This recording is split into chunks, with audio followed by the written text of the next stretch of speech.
வணக்கம். வில்வ துளசி எங்கள் குழு சார்பில் மற்றும் ஒரு முறை உங்களுக்கு எங்களுடைய காலை வணக்கத்தை தெரிவிச்சுக்கிறோங்க. அதாவது இந்த சேனல் நோக்கம் எல்லாருக்குமே தெரிஞ்சதாங்க.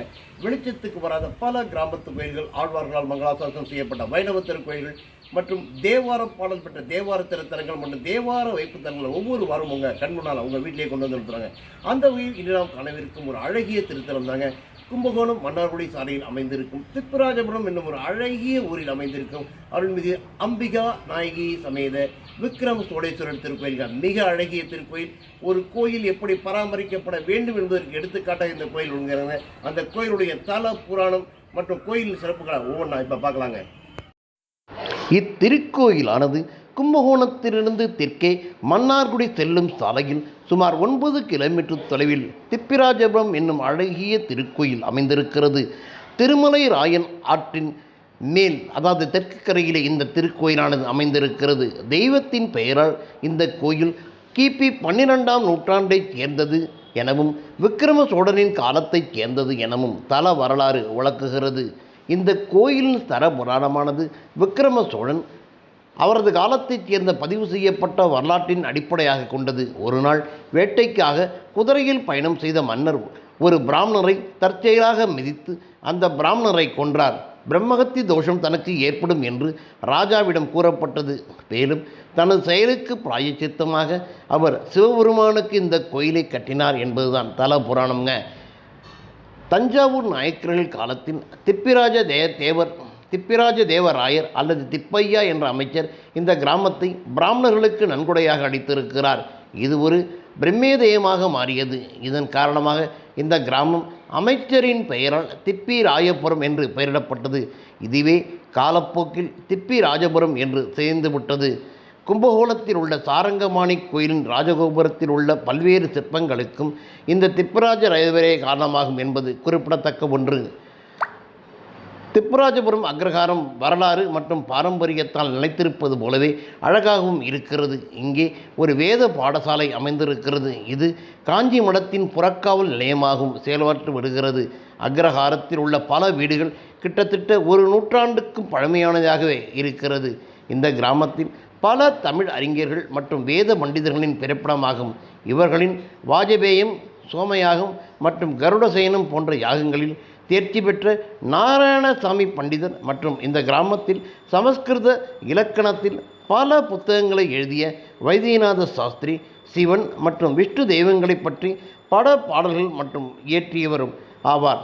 இந்த கோயில் அமைந்துள்ள இடத்திற்கு அருகிலுள்ள தெருவின் முடிவில் வேணுகோபால பெருமாள் சுவாமி கோயிலும் அமைந்திருக்கிறது. திப்பையா பெருமாள் கோயிலின் புனரமைப்பையும் மேற்கொண்டிருக்கிறார் என்பது குறிப்பிடத்தக்கது. சமீபத்திய காலங்களில் சீதாராம கணபாதிகள் காலத்தில் ஒரு வேத பாடசாலையும் இங்கு அமைந்திருக்கிறார். தமிழ்நாட்டில் காணப்படும் பல தேவார வைப்பு தலங்களில் முக்கியமான தேவார வைப்பு தலமாக இந்த திப்பராஜபுரம் கோயில் விளங்குகிறது என்பதை நினைக்கும் பொழுது நமக்கெல்லாம் பெருமையாக இருக்கிறது.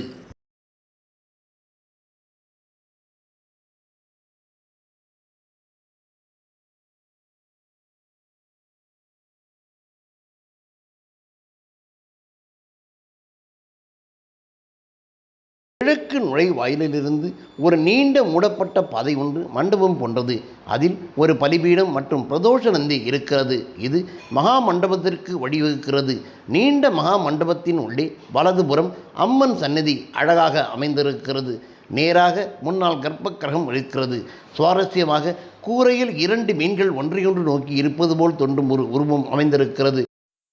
கோயில் பிரகாரத்தை சுற்றி வரும்போது கோயிலில் பல தூண்களின் அடித்தள சிற்பங்கள் இருக்கின்றன. இருப்பினும் தட்சிணாமூர்த்தியை தவிர கோஷ்டங்கள் காலியாகவே இருக்கிறது. பிரகாரத்தில் விநாயகர், முருகன் தனது துணைவியான வள்ளி மற்றும் தெய்வானியுடன் கூடியிருக்கிறார். அது மட்டுமல்லாமல் மற்ற சிவாலயங்களைப் போலவே கஜலட்சுமி மற்றும் சரஸ்வதிக்கு தனி சன்னதியும், விஷ்ணு துர்க்கைக்கு கர்ப்பகிரக சுவரை ஒட்டி ஒரு தனி சன்னதி மற்றும் சண்டிகேஸ்வரருக்கு ஒரு தனி சன்னதியும் அமைந்திருக்கிறது. பிரம்மகத்தி தோஷத்தை தவிர இக்கோயிலில் அர்ச்சனை செய்து தரப்படும் மஞ்சளை 48 நாட்கள் பெண்கள் குளிக்கும் பொழுது பூசி குளித்து வர விரைவில் மகப்பேறு உண்டாகும் என்பது ஒரு தனித்துவமாகவே இங்கு விளங்குகிறது. இது மட்டுமல்லாமல் இங்குள்ள இறைவன் இறைவி மனமுருக பிரார்த்தனை செய்த கேம்பஸ் இன்டர்வியூலேயே வேலை கிடைக்கிறது என்பதும் அவ்வாறு கிடைக்கும் வேலையிலிருந்து வெளிநாடு செல்ல உடனடியாக தடையில்லா விசா கிடைக்கிறது என்பதும் அங்குள்ளோர் கூறினர். காணொலி நம்ம பார்த்துங்க. மிக அழகிய திருக்கோயில் மிக சிறப்பாக பராமரிக்கப்படுகிறது. ஒரு கோயில் எப்படி பராமரிக்கப்பட வேண்டும் என்பதற்கு எடுத்துக்காட்டாங்க. அந்த கோயிலை தரிசித்தாங்க, வெளியில வந்திருக்கோங்க. மிக அழகிய திருக்கோயிலுங்க. வெளியில வந்தோடனே நமக்கு மன நிம்மதி அவ்வளோ கிடைச்சிருக்குங்க. இந்த மாதிரி கோயில் போய் ரொம்ப பல காலமாச்சுங்க. இந்த கோயிலுக்கு நீங்கள் அனைவருமே வர வேண்டுங்க.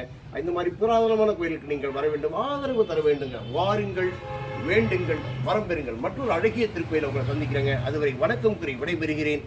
நன்றி, வணக்கம்.